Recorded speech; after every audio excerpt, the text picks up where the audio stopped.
And now, it's The Law Show on CL650. A comprehensive look at everything you need to know about the law. Now, here's Sterling Fox.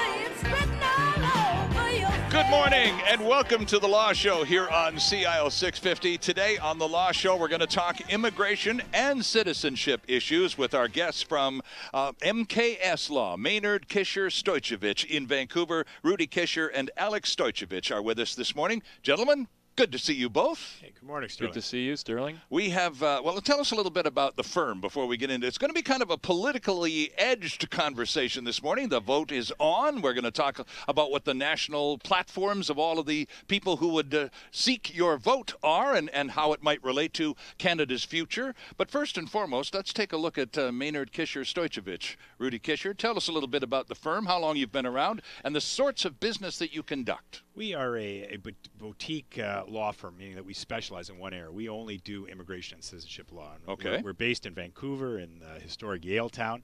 There are three partners, myself, Alex Stoychevich, and Gordon Maynard. And we've been in business. The firm's been around for 12 years now, and we have. I would hazard to say that we are one of the leading law firms in this area in Western Canada.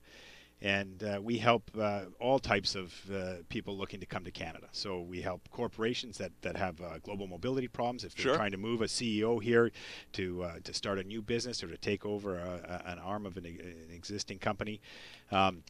We also help families that are trying to reunite. So if somebody has traveled and has fallen in love with somebody overseas and they would like their partner to come here, we help them with that, or to bring their parents and grandparents from abroad. We also help people getting work permits that are coming here for temporary purposes, and people that just want to come and visit. So we do a full variety. We also litigate and help people that have run afoul of the immigration rules and find themselves sort of before a tribunal or the federal court in terms of maintaining their permanent residency status. Alex, I talked about at the very beginning of the show, we're going to talk about citizenship and immigration issues. And the typical Canadian civilian doesn't make a distinction. It's citizenship and immigration. It's one word. It used to be the Federal Ministry of Citizenship and Immigration. But in fact, there really are two very separate categories when we say that phrase, citizenship and immigration. There really are two. Talk to us about the difference between the two. Well, in Canada, before you can become a citizen, unless you have a right to citizenship through birth or through another connection of that sort, you have to become a permanent resident first. And you have to be a permanent resident for some time before you can be eligible for citizenship. So we've always, I mean, for the past, since World War II, in effect, we've had a version of permanent resident status that is based on we used to refer to these people as landed immigrants. Right. And they would have a document called a record of their landing, and they would get most of the same rights as citizens, but not all. They wouldn't be able to vote, stand for office, get a passport. Often they weren't eligible for Canadian military service. Many certain elements like this until such time as they applied for and became Canadian citizens. Okay. So really, we should, if we're going to do, even if we're going to lump them together, we should do it in the proper order, Rudy. We should put immigration and citizenship instead of the way we've always known it, right? Well, because one comes before the other, generally, right? Chronologically, as you just said, one has to come before the other. The ministry that is responsible for this has been called Citizenship and Immigration for a long time. And we've all sort of followed along with them. But historically, this ministry was called other things. For those of your listeners who remember the old days of Canada Manpower, before Service Canada, Canada Manpower was part of a ministry called Employment and Immigration. Right. So citizenship didn't play any role in that at all. But certainly since the mid-'90s, it's been citizenship and immigration, and that's how the federal ministry has operated. When did the phrase landed immigrant become replaced? 2002, I think was that. Officially 2002. So landed immigrant became permanent resident. It was already permanent resident since the 77 Act, but those phrases were used interchangeably. And the official reference to landed immigrant was eliminated in 2002. Okay. So now we wanted to talk, since we are going to kind of lean in a political direction, which of course suits my guest to a T this morning, we're going to take a look at the parties all of them, and the platforms with respect to immigration issues that they're advancing during this current incredibly long campaign. But by way of doing that, the federal government, the Conservative Party, has certainly, they've been in office, Rudy, for 9 years. Yep. As they, and a lot of those years as a majority government, they've had an opportunity to quite dramatically change the way immigration is done in Canada. And they've got this new program called Express Entry. It's about 6 to 7 months old now, and we're starting to see the first wave of numbers coming through by way of some kind of measurement of how a lot of these new changes are coming through. What can you tell us in the wake of these first numbers being revealed about this Express Entry program? Well, I think one of the first things that comes to mind is, number one, the numbers aren't very large. I mean, maybe that's a reflection of when the program you just started in January, but the reality is, in terms of visas, people actually landed that have become permanent residents that have started through that process. We've only seen, the recent number I saw was 411. 411 people in a program that immigrates 250,000 people plus a year is not a lot. So this being touted as the great solution to everything isn't really seeing a lot of volume coming through yet. Right? I think it's going to increase over the time. They are still doing, their response to this sort of criticism is, and we saw Chris Alexander, the Minister Alexander, speak in Ottawa, and he was very clear that he feels that they're being unjustly criticized for it not working fast enough because they wanted to sort of walk before it runs, and therefore they're very slow on the intake. Right. But so it looks like people are coming through at a they're getting them done in 6 months, but they're not getting a lot of numbers done. Actually, at 411 people. That's a drop. There's probably more refugees recognized as Canadian permanent residents in a month in Canada than there are people that come through this system and actually get landed. Alex, the government had kind of a bumper sticker description of what all of these changes were supposed to be about. Canadian citizenship, harder to get, easier to lose? Sure. That was the pitch line, wasn't it? That was the tagline in the citizenship piece of this puzzle, and the idea there was, and this was a suite of reforms that were put forward between 2012 and the last parts took effect at the end of June of 2015, to make Canadian citizenship more difficult to obtain, to tie it to tax filing requirements, instead to take away the concept of residence and replace it with a much narrower definition of eligibility, which was tied to physical presence in Canada. Okay. So it's not about where your home is, it's where you're physically present. It's hard to be ambiguous with physical presence. Sure. You're either physically present or you're not, as opposed to being resident, which generated an enormous amount of litigation as to what the word residence actually meant. And a lot of the rationale behind this onslaught of the immigration file by the Conservative Party, once they got into a position to really do something, and particularly during the majority years, was all about this mythical, perhaps, and you can help me with this, guys, this enormous backlog of cases, of applications, and there was just thousands, 30, 40, 50,000 cases, just this enormous queue at our collective door that had been allowed to accumulate over years and years. And by gosh, just give us the proper tools, as in a majority government, and just watch us just clear that out. Can they at least now, going back to the voters, X number of years later, lay claim to having cleared that backlog out? I would say that they've made significant steps into improving that backlog. Was there the backlog that they would have had us believe there was? We had, the Liberals had, the previous government definitely had a unfortunate policy of, for example, I like to use the example of a plane. Every year we immigrate 250,000 people. That's all we take. Right. That is it. So that plane's only going to take 250,000 people to Canada, and that's it.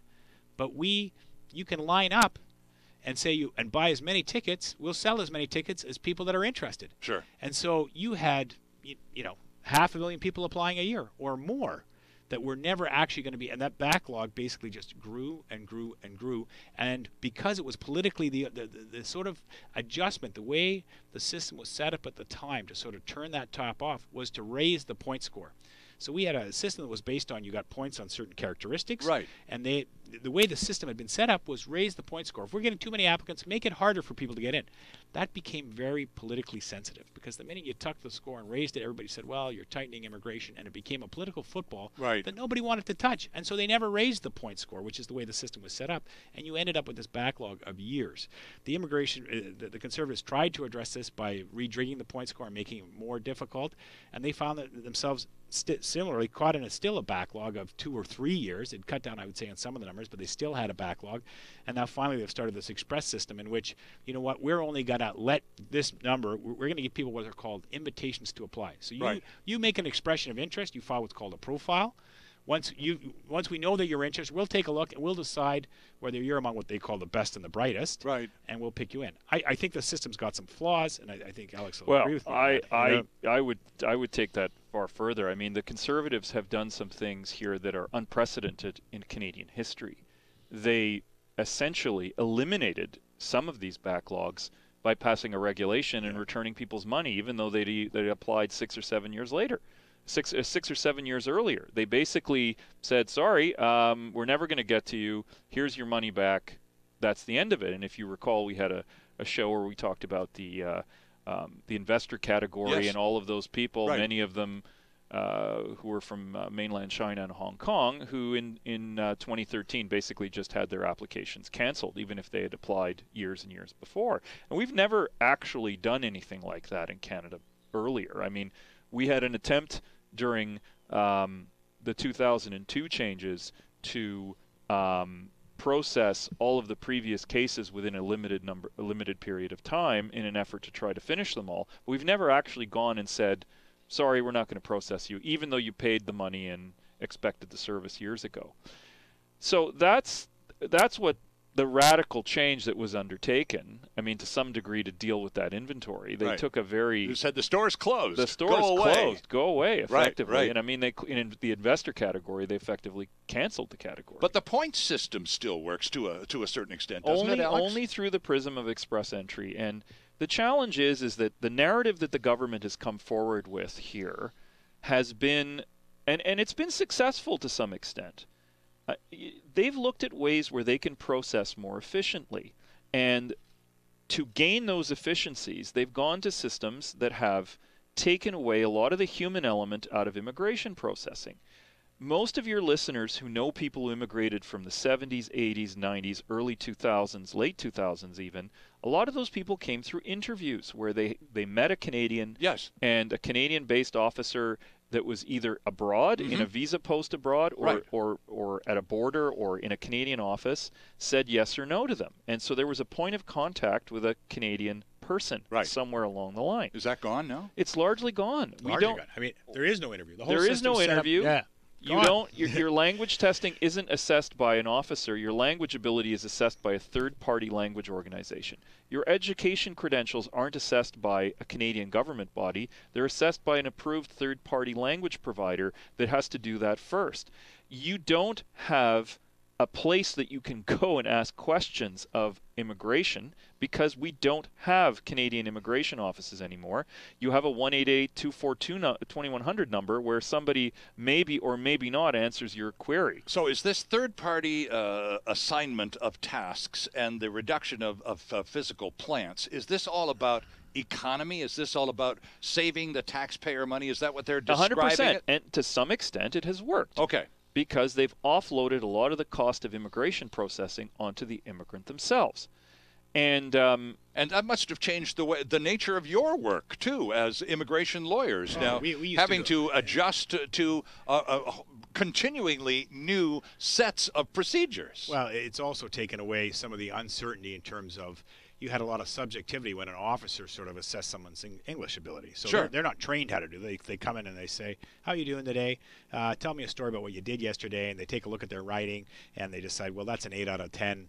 I'm going to, you pass. The next guy comes in and give a 4 out of 10. And you're looking at, I don't see the difference between. So we go to federal court to settle that because the officers were a little bit willy-nilly. The guys, blowing his nose, doesn't like the look of him, and fails him on the English Ah, ability. but but there was at least recourse in those very days. very expensive though, Right. So this has removed that uncertainty, and we're sending it to a professional organization, but again at the cost of the immigrant, right, up front, which I don't think is all that unfair actually. In some respects, there is efficiencies to the Canadian taxpayer, which are not. Well, I don't disagree with Rudy. There are positives there from the perspective of processing. What's interesting, though, is it's not that the processing fees have gone down. You still pay exactly the same that you did when you did have an interview. When you did, you just don't get it. You just don't get it anymore. You don't get what you pay for. You don't get what you pay for. Okay. So there's an element Still there take your money, though. that's a little bit odd. I mean, given that you're getting so much less than you used to get. Right. At the same time, this piece of the immigration puzzle isn't necessarily being driven by immigration needs at all. It's really being driven by government agenda when it comes to processing of all kinds of government services. If you take a look at why we don't have so many visa posts abroad that have immigration sections, well, in many respects, we don't have as many visa posts abroad. Right. I mean, during the time that the Tories have been in power, they have sold embassies around the world. They've closed down and sold historical buildings, and to some extent, immigration has had to adjust to the fact that their service network abroad has been in these buildings that have been told they need to, the budget needs to be cut, and we need to withdraw from them. So that's been driven by that necessity. But also, if you take a look at that, that's also changed the immigrants that come in. If you look at this express entry, which is now the only path, 85% of those applicants are here in Canada. Right. So this idea of, send us your, the American statute, send us your poor, send us your hunger, that's gone. We're immigrating people that are here. Right. 85% of applicants going on in this new system, which is the only pathway through economics, are people here. Right. All right. Let me take a quick break because, boy, we're just getting into this and a lot of politics in the program this morning. Glad to have you with us today. Our guests are Rudy Kisher and Alex Stoychevich from Maynard Kisher Stoychevich, immigration and citizenship lawyers, the proper order, no less. And we'll talk a lot about more about the current changes to immigration that the Conservatives are running on, and what, if anything, they might additionally do were they to be reelected. And then we'll have a look at, well, what the other guys would do for Canada and our immigration laws. We're back after this quick timeout. There's more of the show still ahead. This is The Law Show on CL 650.